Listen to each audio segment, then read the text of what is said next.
नमस्कार, प्रखर राजपूत को देख रहे हैं आप। आज तारीख है 13 मार्च साल 2026 और इजराइल, फिलिस्तीन, लेबनान, पाकिस्तान, भारत समेत पूरी दुनिया की खबरों के साथ एक बार फिर से आपके सामने हाजिर हुआ। दोस्तों, इस वीडियो में हम आपको बताएंगे कि पहली बार मुस्तफा खामनेई ने बड़ा ऐलान करते हुए कहा कि अपने पिता की मौत का और उनकी शहादत का बदला बिना लिए ईरान अब रुकने वाला नहीं। और साथ ही ईरान की मीडिया ने पहली बार अपनी गलती मानी है और इस गलती से अब कितनी बड़ी उम्मीद जगी है, इसके बारे में आप सुनेंगे। तो सुनने के बाद पहली बार ऐसा होगा कि आपके चेहरे पे एक सुकून आएगा और एक स्माइल और साथ एक उम्मीद भी आ सकती है। यानी ये खबर तो बहुत ज्यादा इंपॉर्टेंट है। और साथ ही इस वीडियो में अब हम आपको बताएंगे कि क्या ईरान कैलिफोर्निया पे हमला कर सकता है, और ऐसा क्यों कह रहा हूं, क्या ये बात केवल मैं कह रहा हूं या फिर अमेरिका की खुफिया एजेंसी कह रही है, इसके बारे में भी हम आपको डिटेल बताएंगे। और साथ ही भारत के प्रधानमंत्री मोदी साहब ने ईरान के राष्ट्रपति पेजेश्कियन से बातचीत की है और इस बातचीत के क्या मायने निकलने वाले हैं, कितना हमारे हक में है, कितना विपक्षियों के हक में है,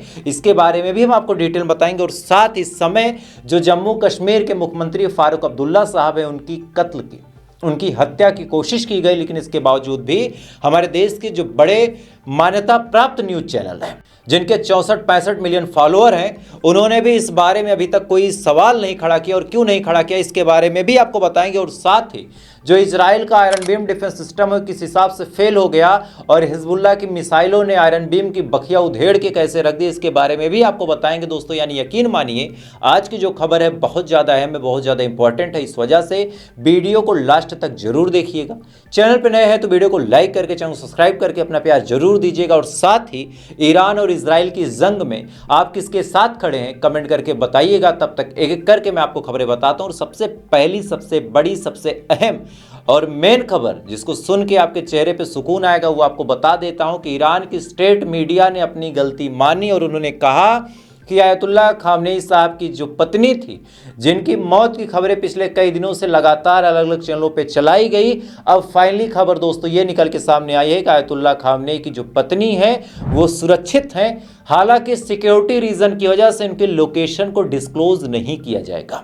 यानी पिछले कई दिनों से यह खबर आपने सुनी होगी कि खामनेई साहब की शहादत हुई और उसी हमले में खामनेई साहब की जो पत्नी है वो भी बुरी तरीके से इंजर्ड हुई। फिर बाद में यह भी खबर फैलाई गई कि जो खामनेई साहब के बेटे मुस्तफा खामनेई हैं उनको भी मार दिया गया। लेकिन धीरे धीरे जब कड़ियाँ खुलती चली गई तो सबसे पहले ये पता चला कि मुस्तफा खामनेई पूरी तरीके से सुरक्षित है और इस समय ईरान के सुप्रीम लीडर भी हैं।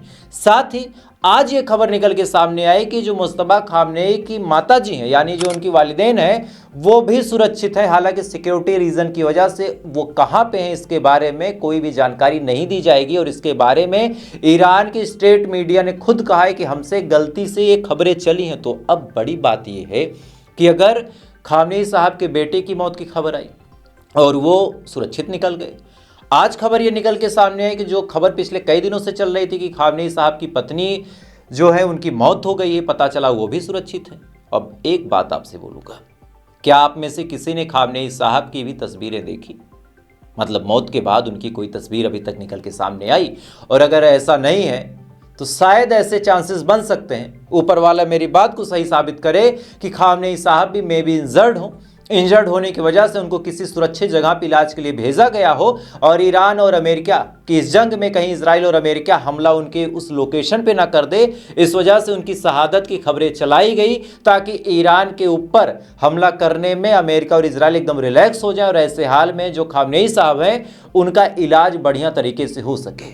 अब ये बात मैं केवल अपने अंदाजे से कह रहा हूँ, लेकिन जिस हिसाब से इस समय सरकमटेंशियल चीज़ें यानी परिस्थितिजनक चीज़ें हो रही हैं कि पहले मुस्तफा खामनेई का जिंदा निकलना, अब उनकी माताजी का जिंदा निकलना, और अभी तक खामनेई की डेड बॉडी का किसी के सामने कोई तस्वीर, कोई फोटो निकल के सामने न आना, ये तमाम चीज़ें इस तरफ इशारा कर रही हैं कि शायद जो खामनेई साहब हैं वो भी सुरक्षित हैं, वो भी सेफ हैं, भले ही उनके बारे में अभी तक कोई सटीक जानकारी निकल के ना आ रही हो। खैर, इसी बीच अब आपको तुर्की, एक ऐसा देश कितना गद्दार हो सकता है जिसके बारे में मैं आपको बताता हूं। दरअसल तुर्की ने बयान दिया कि यहां ना कोई शिया है ना कोई सुन्नी है, हम सब मुसलमान हैं।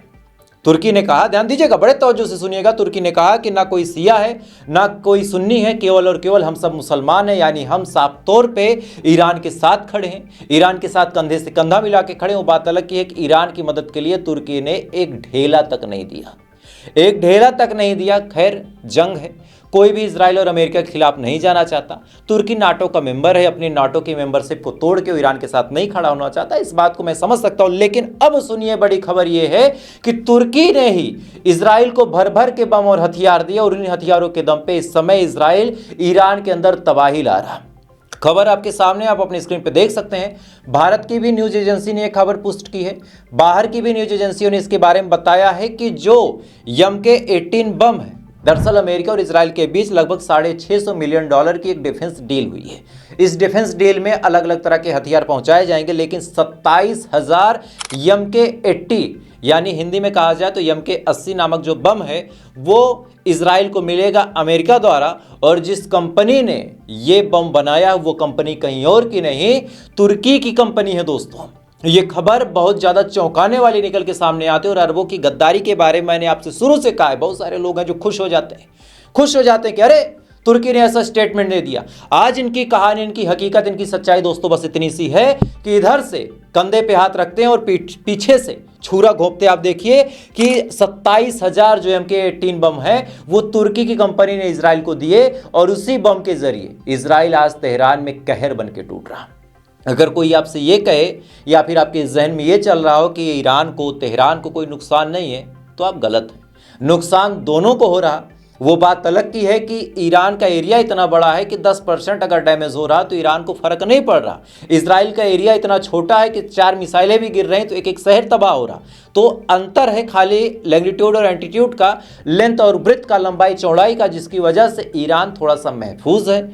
इधर इजराइल ज़्यादा इंजर्ड है, इजराइल ज़्यादा घायल है चूंकि उसका साइज छोटा है। लेकिन घायल दोनों हैं, नुकसान दोनों को हो रहा। और ऐसे हाल में अगर ये खबर आए कि तुर्की के बम से इजराइल मार रहा है तो ईरान को एक तरह से धोखा ही नसीब हुआ। खैर, इसी बीच अब बड़ी कहानी निकल के सामने आती है मुस्तफा खामनेई द्वारा। मुस्तफा खामनेई ने आज बड़ा बयान दिया और इस बयान के कई सारे बड़े सीरियस मायने हैं दोस्तों। दरअसल मुस्तफा खामनेई ने साफ तौर पे कहा कि मेरे पिता की मौत का बदला लिए बिना मैं शांत नहीं बैठूंगा। ध्यान दीजिएगा, ये खबर आपको हल्की लग सकती है, लेकिन ये खबर जियोपॉलिटिकल एंगल से देखेंगे तो बहुत बड़ी खबर। कैसे, मैं आपको समझाता हूं। अगर मुस्तफा खामनेई के अलावा कोई और सुप्रीम लीडर बनता तो ऐसे हाल में अगर उसके ऊपर प्रेशर बनाया जाता कि भाई ईरान का नुकसान हो रहा, तेहरान जंग की हालत में है, आप सीज फायर कर दो, देश की तरक्की होगी, देश का भला होगा, तो आदमी कहता है कि यार चलो ठीक है, जो गया वो गया, इसके अलावा और नुकसान क्यों सहना। लेकिन यहाँ पे जो मुस्तफा खामनेई है उन्होंने अपने बाप को खोया है, बाप को खोया उन्होंने।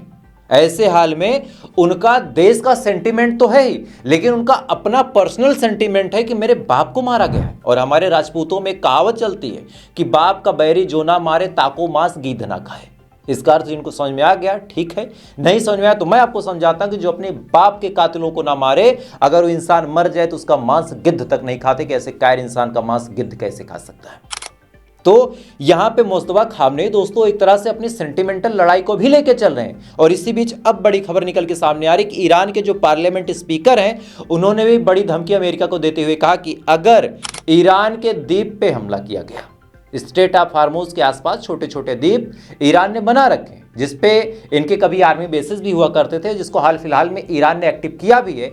खबर यह है कि ईरान के इन द्वीपों पे अमेरिका हमला करने की तैयारी कर रहा था, लेकिन खबर सुनिए, जो पार्लियामेंट स्पीकर हैं ईरान के, उन्होंने साफ तौर पे कहा कि अगर ईरान के द्वीपों पे हमला किया गया तो ईरान खून की नदियां बहा देगा। इधर मुस्तफा खामनेई ने साफ तौर पे कहा कि जितने अमेरिका के एयर बेसिस हैं उन तमाम एयर बेसिस को खाली करे अमेरिका, मिडिल ईस्ट से वापस जाए, और साथ ही स्ट्रेट ऑफ हार्मोज पे ईरान का कंट्रोल रहेगा। तुम 1 लीटर तेल ले जाके दिखा दो, 1 लीटर तेल ले जाके दिखा दो। ये बयान मुस्तफा खामनेई का है। यानी अब ईरान साफ तौर पे दोस्तों आर या पार के मूड में है। बहरहाल इसी बीच बड़ी अपडेट 2 घंटे पहले निकल के सामने आई कि इजराइल ने सीरियस अटैक किया है। इजराइल ने फिर से कई सारी मिसाइलों से, कई सारे रॉकेट से तेहरान के ऊपर हमला किया है। कई जगहों पे इंपैक्ट की तस्वीरें भी आई हैं, लेकिन जिस हिसाब से ईरान इस समय चट्टान की तरह दोस्तों खड़ा है, वो चीज़ बहुत ज़्यादा इम्पैक्टफुल है। और इसी बीच ईरान के जो NSA यानी नेशनल सिक्योरिटी एडवाइज़र, यानी वो शख्स जो खामनेई के बाद सबसे ज़्यादा पकड़ रखता था, वो शख्स जो खामनेई की गैर मौजूदगी में ईरान की पूरी कमान संभाले हुए था, जो शख्स उतने बड़े प्रोटेस्ट को दबाने वाला था जिनका नाम अली लारिजानी था। इन्होंने, और अली लारिजानी है, था का मतलब इसका मतलब ये मत निकाल लीजिएगा इनको कुछ हो गया, हैं सुरक्षित हैं। इन्होंने बड़ा बयान दिया कि ट्रंप अपनी गलती माने और ईरान क्या मिडिल ईस्ट से भी बाहर जाए, तब जाके ईरान हमला करना बंद करेगा, अदरवाइज नहीं करेगा। यानी दोस्तों मतलब बड़ा साफ है, खबरें बड़ी साफ है। और आमतौर पे ये खबर बीच में चली थी जब बयान अब्बास अराची ने दिया था कि ओमान पे हमला करना गलत था, आईआरजीसी से हमने मना किया था, लेकिन आईआरजीसी ने ओमान पे हमला कर दिया। जब ये खबर दोस्तों निकल के सामने आई थी तब कई सारे लोगों को ऐसा लगा था कि शायद आईआरजीसी और जो इस समय ईरान की सरकारी बॉडीज़ हैं, चूँकि हम सभी जानते हैं कि सुप्रीम लीडर की एक अलग आर्मी है जिसको हम आईआरजीसी कहते हैं, और साथ ही शासन प्रशासन की अपनी एक अलग कुर्द फोर्स है। दोनों अलग अलग बॉडीज़ हैं, दोनों अलग अलग चैनल हैं, अलग अलग इंडिपेंडेंट काम करते हैं। तो ऐसे हाल में ऐसा लगा कि शायद जो सरकार है वो सीज फायर करना चाहती है, लेकिन आईआरजीसी कुछ सुनने को तैयार नहीं। लेकिन आप चाहे पार्लियामेंट स्पीकर का बयान सुने, चाहे एनएसए का बयान सुने, अब सरकारी एजेंसियां और आईआरजीसी दोनों एक सुर में बात कर रही हैं कि हम हमला तब तक करते रहेंगे जब तक कि अमेरिका छोड़ के भाग नहीं जाता मिडिल ईस्ट को। खैर इसी बीच दोस्तों अब एफबीआई ने वो वार्निंग जारी कर दी है जिसके बाद अमेरिका के लोग, अब तक एक बड़ा सुकून इनको था, अमेरिका के लोग और अमेरिका के जो चाहने वाले अक्सर एक बयान देते थे कि भाई साहब ईरान कुछ भी कर ले, ईरान के पास कितनी भी मिसाइलें हों, हम 10,000 किलोमीटर दूर हैं, हम तक पहुंचने की क्षमता ईरान की नहीं है, बेसिस को मार ले, हमें क्या नुकसान होगा। यह बयान बहुत सारे लोगों ने दिया। सबको ऐसा लगा भी था कि भाई सही बात है, ईरान 10,000 किलोमीटर मिसाइल कैसे छोड़ेगा, बीच में 20 तरह के तो डिफेंस सिस्टम है। चलो अमेरिका पहुंच भी गई मिसाइल तो वहां उनका अपना डिफेंस सिस्टम है, तो मार के गिरा दिया जाएगा। लेकिन अब एफबीआई ने एडवाइजरी जारी की और बाकायदा दैनिक भास्कर की ये रिपोर्ट है जिसको मैं आपके सामने कोट कर रहा हूं। एफबीआई ने साफ तौर पर कहा कि ईरान अननोन शिप के माध्यम से अमेरिका पे हमला कर सकता है और खासकर जो कैलिफोर्निया शहर है उस कैलिफोर्निया शहर को टारगेट कर सकता है। अब ये हमला कैसे होगा मैं आपको थोड़ा सा इसका ब्लूप्रिंट समझा देता हूँ। कहानी ये है, मिसाइलें नहीं पहुंच सकती, ठीक है भाई, मिसाइल 10,000 नहीं पहुंचेगी, मान लिया लॉन्चर तो पहुंच सकता है। दोनों में अंतर क्या? अंतर ये है कि अगर मेरी मिसाइल की रेंज 500 किलोमीटर, एक छोटा एग्जाम्पल, और आप मुझसे 1,000 किलोमीटर की दूरी पे बैठे हैं, तो अगर जहाज में अपना लॉन्चर डाल के मैं आपसे 200 किलोमीटर की दूरी पे आ जाऊं और वहां से मिसाइल मारूं, तब तो आप पूरे मेरे जद में हैं। सेम चीज एफबीआई ने अमेरिकन पुलिस को एडवाइजरी जारी करते हुए कहा कि आप लोग सावधान रहें, ईरान ऐसी प्लानिंग कर सकता है कि जहाज के माध्यम से यानी शिप्स के माध्यम से, ये वो भी अननोन शिप, इस पे ईरान का झंडा ना हो ताकि उस पर कोई डाउट ना हो, उसमें छुपा के मिसाइल और लॉन्चर लाएगा और कैलिफोर्निया पे भी हमला कर सकता है। चूंकि अब ईरान पूरी तरीके से बेकाबू जानवर हो चुका है, ईरान को कंट्रोल नहीं किया जा सकता। अब सुनिए दोस्तों, इधर ये तमाम चीज चल रही है, इधर अब बड़ी रिपोर्ट ये निकल के सामने आई कि मोदी साहब ने फाइनली 13 दिन बाद ईरान के राष्ट्रपति महमूद पेजेश्कियान को फोन लगा दिया। फोन लगाया, बातचीत की, बातचीत में ये डिस्कस किया कि भाई साहब मिडिल ईस्ट की टेंशन तो बहुत बढ़ गई है, आप लोग शांति का रास्ता इख्तियार करें, प्यार मोहब्बत से रहें, किसी से लड़ाई झगड़ा ना करें। ये तमाम चीज़ें इन्होंने कहा और कहा कि जो लोग मर रहे हैं उनके प्रति हमारी दीप संवेदना है। लेकिन आपको रात की मेरी वीडियो याद है?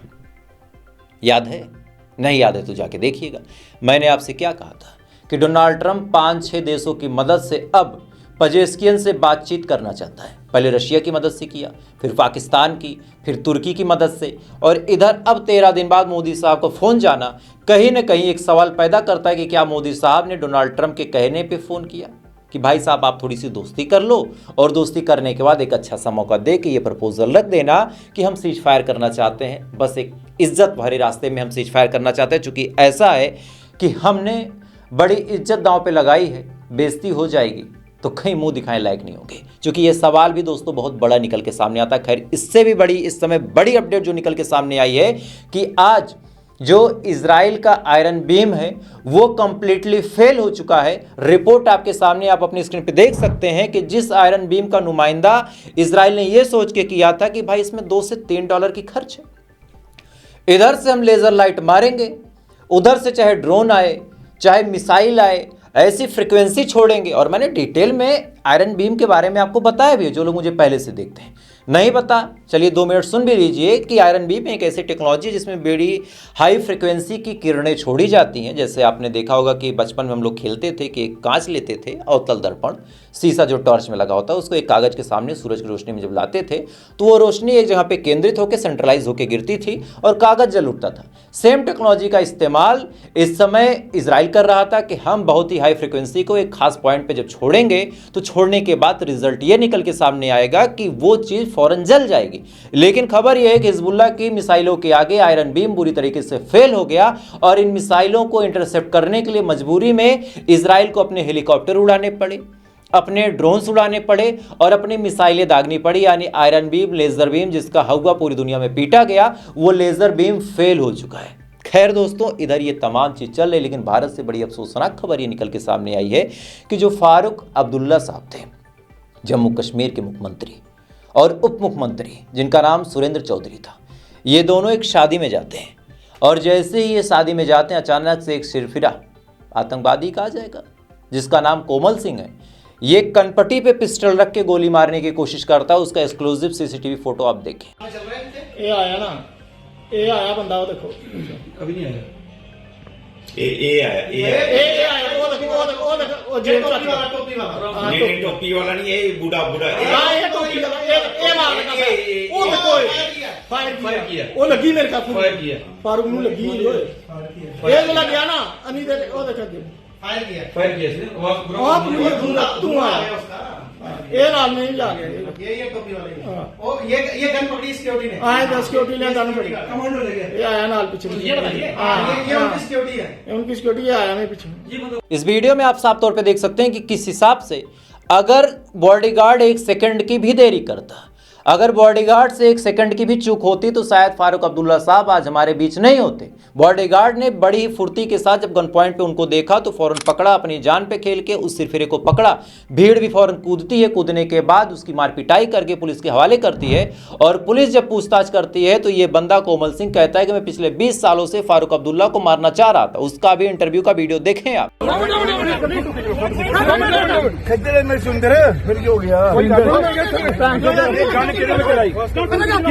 फोटो भेजा देखो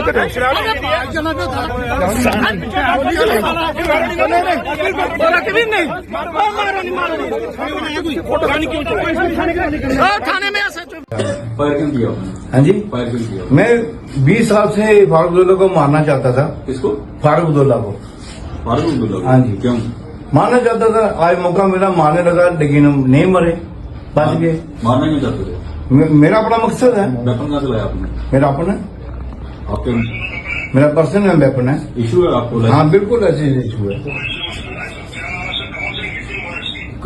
एज कितनी है? मेरी 63। 63 है सर।